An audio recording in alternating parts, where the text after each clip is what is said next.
चला जाए। अवामुन्नास की आगाही के लिए भी भरपूर अंदाज में कैंपेन चलाएंगे ताकि अपने पैगाम को घर घर पहुंचा सकें। मैं जनाब वज़ीर आज़म पाकिस्तान और जनाब चीफ जस्टिस पाकिस्तान को यकीन दिलाता हूं कि हमारी वजारत तमाम सिफारिशात पर अमल दरामद के लिए सूबों के साथ मिलकर काम करेगी और इस मकसद के हसूल के लिए भरपूर इक़दामात करेंगे। आपका बहुत शुक्रिया। Thank you.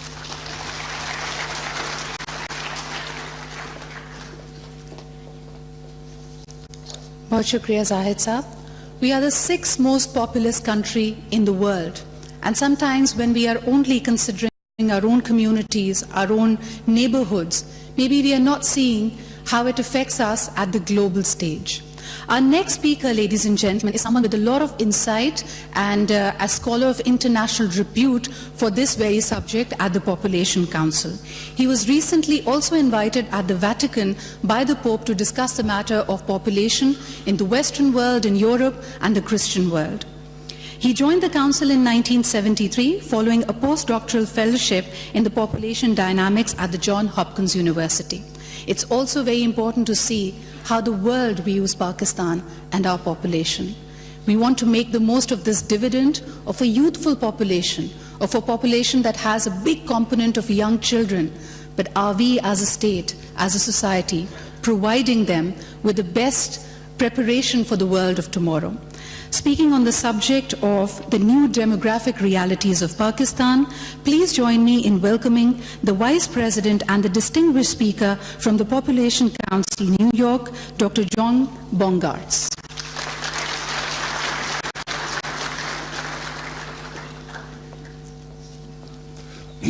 Thank you very much for that kind introduction.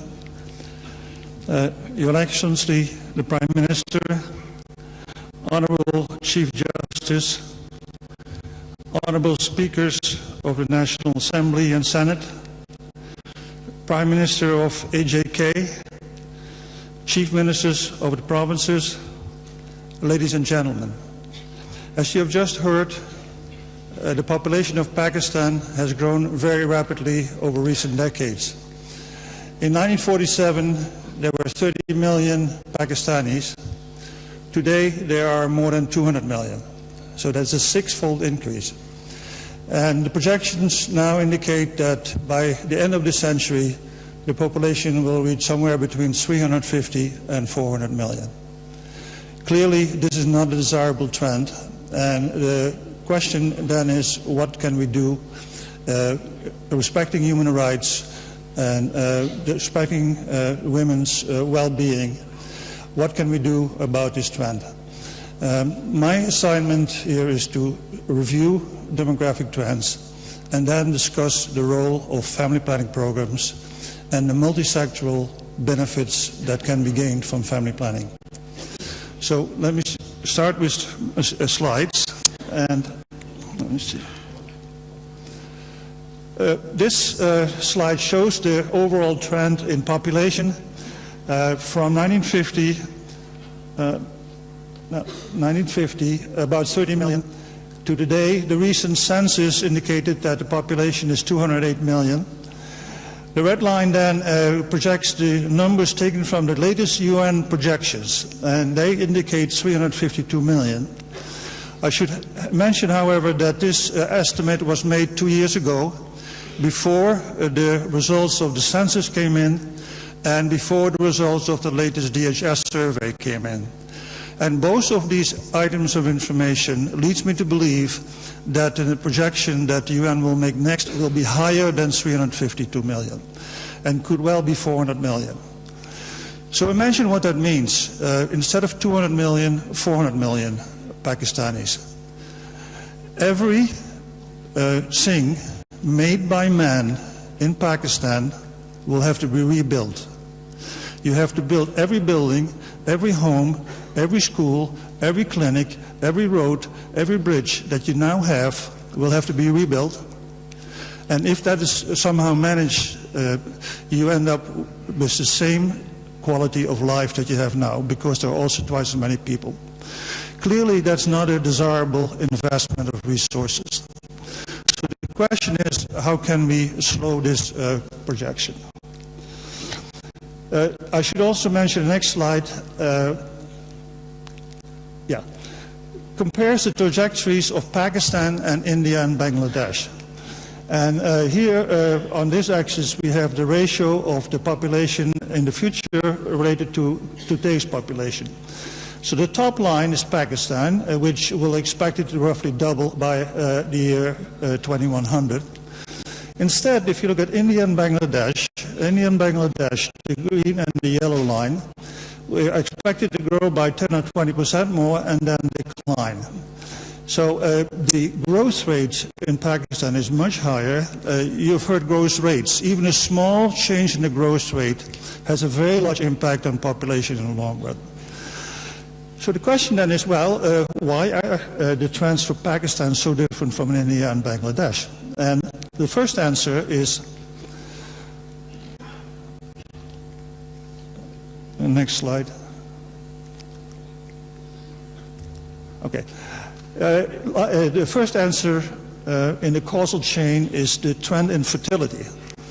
This graph shows the trends in the fertility of women expressed in the number of births per woman from 1950 to today.